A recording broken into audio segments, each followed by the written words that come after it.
बिस्मिल्लाहिर्रहमानिर्रहीम। अस्सलाम वालेकुम नाजरीन, उर्दू खबरनामा लेकर मैं अरशद भट्ट आपके सामने हाजिर हूँ। नज़र डालते हैं आज की अहम खबरों पर। इधर नेशनल कॉन्फ्रेंस के सीनियर लीडर और रुकन पार्लिमान आगा रूहुल्लाह मेहंदी ने जम्मू कश्मीर की मौजूदा हुकूमत पर तनकीद करते हुए कहा कि जो हुकूमत खसूसी दर्जा और आईनी ज़मानतों की बहाली के नाम पर वजूद में आई थी, वो अब रियासती दर्जा की बहाली के लिए भी जदोजहद करती नज़र नहीं आती। ये अवामी मैंडेट के साथ नाइंसाफ़ी है। लोगों ने सिर्फ रियासती दर्जे के लिए नहीं बल्कि आईनी हुकूक की बहाली के लिए वोट दिया था। आगा रूहुल्लाह मेहंदी ने मज़ीद क्या कुछ कहा, आइए सुनते हैं। गवर्नमेंट क्या को दिख नहीं रही है, ग्राउंड लेवल पे कोई बात ही नहीं कर रहा इसके रिलेटेड। मेरी उनके साथ और उनकी मेरे साथ उनकी वो तो अब मुझसे नफ़रत ही करते हैं। मेरी उनके साथ डिफरेंसेस है इसी बात पे कि उन्होंने 370 को जो हमारा प्राइमरी और प्रिंसिपल प्रॉमिस है लोगों को कि हम वो लड़ाई लड़ेंगे। हमें से किसी ने ये नहीं कहा कि आप हमें वोट दीजिए और दूसरे दिन हम 370 लेके आएंगे। हमने 2024 के इलेक्शन में, असेंबली इलेक्शन में ये वादा किया लोगों से कि हम 370 की वापसी, उन प्रोटेक्शंस की वापसी की लड़ाई लड़ेंगे। और जो कॉन्स्टिट्यूशनल प्रोटेक्शंस थे इस रियासत के, उनकी वापसी के लिए हम इंस्टीट्यूशनल लड़ाई लड़ेंगे। इस गवर्नमेंट ने बदकिस्मती से वो लड़ाई छोड़ दी और इसीलिए लोग भी नाराज़ है और मैं भी उसी नाराज़गी को ही रिफ्लेक्ट करता हूँ।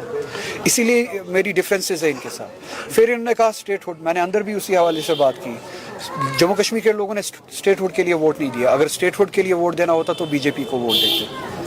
जम्मू कश्मीर के लोगों ने प्रोटेक्शंस के साथ, कॉन्स्टिट्यूशनल गारंटीज़ के साथ रेस्टोरेशन के लिए वोट दिया। स्टेटहुड के लिए बीजेपी ने भी फिर इलेक्शन कैंपेनिंग में प्रॉमिस किया था, on the floor of parliament भी प्रॉमिस किया था। अगर लोगों को, जम्मू कश्मीर के लोगों को स्टेटहुड के लिए वोट देना था तो बीजेपी को वोट देते। उस आइडिया को रिजेक्ट किया लोगों ने। फिर हमारी जमात जिन्होंने 370 के नाम पे, प्रोटेक्शंस के नाम पे वोट लिया, फिर कहा कि हम स्टेटहुड की लड़ाई लड़ेंगे। वो भी ज्यादती थी, वो भी गलत था, वो भी कंप्रोमाइज़ था मैंडेट के साथ। चलिए 2 मिनट के लिए मैं उनका आर्गूमेंट मानता हूँ, वो अचीवेबल है, उसकी लड़ाई लड़ेंगे।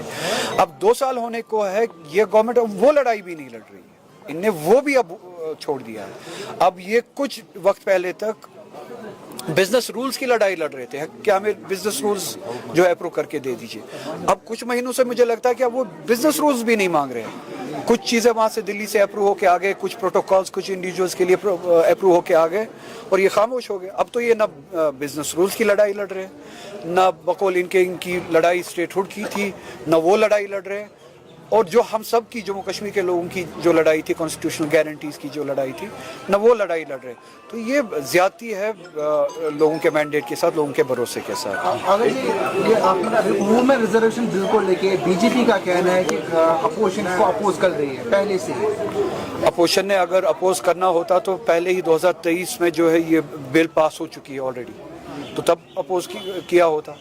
जब सिर्फ और सिर्फ वुमेन्स रिजर्वेशन बिल लाई गई थी किसी मैलेज के बगैर, किसी ट्रिक के बगैर, वुमेन्स रिजर्वेशन बिल 2023 में पार्लियामेंट में लाई गई और यूनानिमसली उसको पास किया गया। और उसके इम्प्लीमेंटेशन के लिए इसी गवर्नमेंट ने कहा कि हम एक डेट तय करेंगे। तो आज भी वो वुमेन्स रिजर्वेशन बिल अलाइव है। इन्होंने परसों जो कोशिश की, वो वुमेन्स रिजर्वेशन बिल की आड़ में डीलिमिटेशन, नाम नहाद डीलिमिटेशन, जिस डीलिमिटेशन के नाम पे ये जेरीमैंडरिंग करना चाहते थे, वही जेरीमैंडरिंग जो इन्होंने कश्मीर में किया, कम्युनल लाइन्स में। 2019 के बाद इन्होंने डीलिमिटेशन के नाम पे यहाँ पे लाइन्स तब्दील की, बाउंड्रीज तब्दील की, कॉन्स्टिट्यूंसीज की, पार्लियामेंट्री कॉन्स्टिट्यूंसीज, असेंबली कॉन्स्टिट्यूंसीज की बाउंड्रीज तब्दील की। आप जम्मू रीजन में देखिए, आप चिनाब रीजन में देखिए, ये पंजाब रीजन में देखिए, कश्मीर में देख लीजिए, इनने कम्युनल लाइंस पे कॉन्स्टिट्यूंसीज को तकसीम किया और बैलेंस जो है सोसाइटीज़ का उनको इलेक्टोरली किसी एक खास तबके को किसी खास कॉन्स्टिट्यूंसी में मजबूत करने की कोशिश की, किसी खास तबके को मज़हब के बुनियाद पे मुस्लिम मज़हब के बुनियाद पे उनको कमज़ोर करने की कोशिश की। यही जरीमैंडरिंग ये जो चाहते थे पूरे मुल्क में करना चाहते थे डिलिमिटेशन के नाम पे, कि माइनॉरिटीज़ के साथ ज़्यादती की जाए, उनको इलेक्टोरली इररेलेवेंट बनाया जाए, जहाँ पे मुस्लिम जो परसेंटेज है 30-40% के करीब है कुछ कॉन्स्टिट्यूंसीज में, वहाँ पे मुस्लिम परसेंटेज को गिराया जाए, रीड्रॉ किया जाए कॉन्स्टिट्यूंसीज को, बाउंड्रीज को, ताकि उनकी परसेंटेज 5-10-20% तक रहे, और माइनॉरिटीज़ और बिलखुसूस मुस्लिम जो है इलेक्टोरली डिसएम्पावर हो जाए। इसी तरह से ये चाहते थे कि सीट्स में इजाफा करें। उसमें सबसे ज़्यादा अहम मसला था पार्लियामेंट्री सीट्स का, साउथ से लेके नॉर्थ कश्मीर तक। और मैंने इसी हवाले से बात की पार्लियामेंट में, मैंने साउथ कश्मीर की बात नहीं की कि पूरा हिंदुस्तान साउथ कश्मीर बने, ये मेरी बात नहीं थी। मेरा मसला, मेरे कहने का मतलब ये था कि पूरा साउथ इंडिया उसी चीज़ से गुजरे जो इलेक्टोरली जम्मू कश्मीर के साथ हुआ, कॉन्स्टिट्यूशनली जो जम्मू कश्मीर के साथ हुआ। जो नुकसान जम्मू कश्मीर के लोगों ने देखा वो ये है कि साउथ के लोग रियलाइज़ करते हैं, हिंदी हार्टलैंड से बाहर जो लोग हैं वो रियलाइज करते हैं कि अगर सीटें इस तरह से बढ़ाई गई, आबादी के तनासुब की आबादी के बुनियाद पे अगर सीटें बढ़ाई गई, तो नॉर्थ में एक खास जियोग्राफी में सीटें ज़्यादा बढ़ती है, एक ख़ास आबादी में हिंदी हार्टलैंड में सीटें ज़्यादा बढ़ती है। साउथ इंडिया को उसका नुकसान उठाना पड़ेगा, बंगाल को, नॉर्थ ईस्ट को उसका नुकसान उठाना पड़ेगा, उसी तरह से जम्मू कश्मीर जैसी रियासत को उसका नुकसान उठाना पड़ेगा। हम छोटी रियासत हैं, उसका मतलब ये है कि परसेंटेज जो है शिफ्ट हो जाएगा, पावर जो है शिफ्ट हो जाएगा पार्लियामेंट में। 400 के करीब ये जो 4-5 रियासतें हैं जिनमें बिहार, उत्तर प्रदेश, गुजरात, राजस्थान, मध्य प्रदेश है, पार्लियामेंट में इनके पास 400 के करीब सीटें होंगी। हमारी रियासत जैसी जम्मू कश्मीर की हमारी 6 सीटें, अगर बढ़नी थी ज़्यादा से ज़्यादा 1 बढ़ती, 7 सीटें बढ़ती। इसी तरह से 120 सीटें पूरे साउथ इंडिया की होती या 150 होती। तो हिंदुस्तान का फैसला, पूरे हिंदुस्तान का फैसला कि कल को कश्मीर में क्या होना है, कल को साउथ इंडिया में क्या होना है, ये 4-5 रियासतें मिलकर ले सकती हैं। और जो चीज़ हमने देखा है, कश्मीर ने देखा है, 370 इन्होंने हटाया, क्या वो जम्मू कश्मीर की मर्जी से हटाया? नहीं। ये कहते हैं कि पार्लियामेंट में वोट मिला। वोट कहाँ से मिला उसके लिए? वो वोट मिला आपको उन एमपी से, ज़्यादातर जो यूपी से आते हैं, बिहार से आते हैं, मध्य प्रदेश से आते हैं, गुजरात से आते हैं। उनका लेना देना ही नहीं है कश्मीर के साथ। उन्होंने फैसला किया कश्मीर के बारे में। और मेरा मतलब यही था कि साउथ इंडिया यही रियलाइज करेगा, जब साउथ इंडिया का फैसला ये 400 सीटें किसी एक जगह पे कंसंट्रेट होके 4 रियासतें लेंगी, उनके बारे में उनको कल डिसएनफ्रेंचाइज किया जाएगा। मेरे कहने का मतलब ही यही था। वही हो जो कश्मीर के साथ हुआ। एक दिन हम जागे, हमें पता चला हमसे हमारा 370 भी छीना गया, स्टेटहुड भी छीना गया।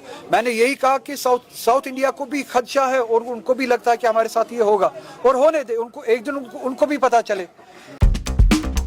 इधर श्रीनगर लेह शाहरा पर जोजिला के मुकाम पर एक भारी भरकम बर्फानी तोदा गिराया, जिसके नतीजे में कई गाड़ियों को नुकसान पहुंचा है। चारी शरीफ के जिन पंचाल इलाके में उस वक्त खौफ और दहशत का माहौल फैल गया जब एक सेंट्रो गाड़ी ज़ेर नंबर JK01H 6884 ड्राइवर के काबू से बाहर होकर गहरी खाई में जा गिरी, जिसके नतीजे में गाड़ी में सवार खातून निदा ज़ौजे सुवेद यासीन साकिन शुपयां बरसर मौका ही जान बहक हुई, जबकि उसका शौहर सुवेद यासीन वल्द मोहम्मद यासीन साकिन न्यू कॉलोनी गुडरू गागरन शुपयां शदीद तौर पर ज़ख्मी हुआ और उसे इलाज मुआवजे की खातिर नज़दीकी अस्पताल मुंतकिल किया गया है।